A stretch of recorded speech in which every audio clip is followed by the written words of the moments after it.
कृष्णाय वासुदेवाय हरे परमात्मने प्रणतक्लेशनाशाय गोविंदाय नमो नमः।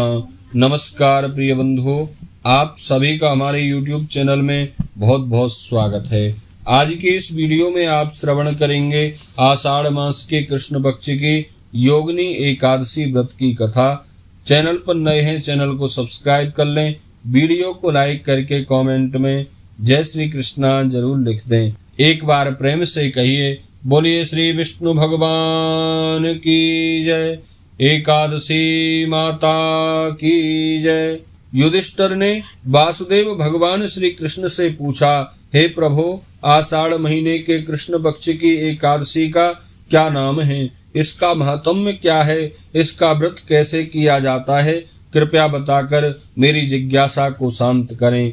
वासुदेव भगवान बोले, हे धर्मराज, आषाढ़ महीने के कृष्ण पक्ष की एकादशी का नाम योगिनी है। यह बड़े बड़े पापों को नष्ट कर देती है और संसार सागर में डूबे हुए प्राणियों के लिए यह सर्वश्रेष्ठ नाव का काम करती है। इसका व्रत तीनों लोकों का उद्धार करने वाला है। श्री कृष्ण भगवान ने क्षण भर रुककर कहा, राजन, मैं इस व्रत से संबंधित एक पौराणिक कथा आपको सुनाता हूँ, ध्यान पूर्वक सुनना। भगवान कहते हैं, अलकापुरी में धन के अधिपति कुबेर रहते थे। वे भगवान शिव की भक्ति में अलमस्त रहते थे। एक यक्ष उनका सेवक था, उसका नाम था हेममाली। वह पूजा के लिए फूल लाया करता था। उस यक्ष की पत्नी का नाम था विशालाक्षी। विशालाक्षी अत्यंत सुंदर स्त्री थी। यक्ष सदा कामातुर रहता, अतः वह अपनी पत्नी में अत्यधिक आसक्त था। एक दिन वह मानसरोवर से पूजा के लिए फूल लेकर आया तो अपने घर पर ही रुक गया। पत्नी के साथ समय व्यतीत करने लगा। परिणाम यह हुआ कि वह पुष्प लेकर कुबेर के निवास स्थान पर नहीं पहुंच सका।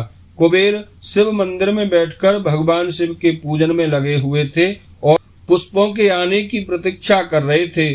दोपहर का समय हो गया, लेकिन हेममाली पूजा के लिए फूल लेकर नहीं आया।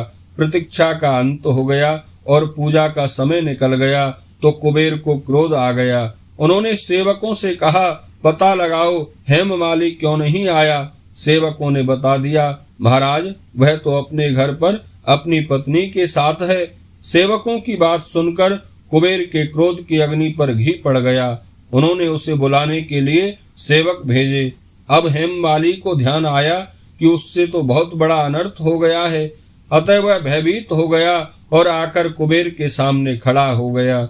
उसे देखते ही क्रोध से कुबेर की आंखें लाल हो गईं। उन्होंने कहा, अरे पापी, दुष्ट, दुराचारी, तूने भगवान की अवज्ञा की है, अतः तू कोढ़ी हो जा और अपनी प्रेयसी से बिछुड़कर यहाँ से कहीं दूर जाकर चला जा। कुबेर के यह कहते ही वह उस स्थान से नीचे गिर गया। उस समय उसे बड़ा कष्ट हो रहा था।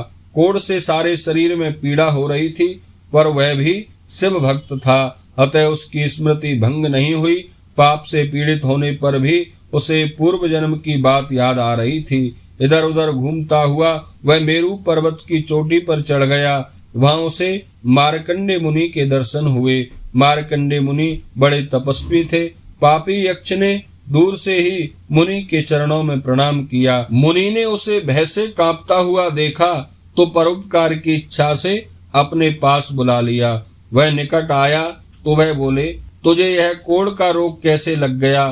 तेरा रूप निंदा के योग्य कैसे हो गया? यक्ष ने उत्तर दिया, मुने, मैं राजाधिराज कुबेर का सेवक हूँ। मेरा नाम हेममाली है।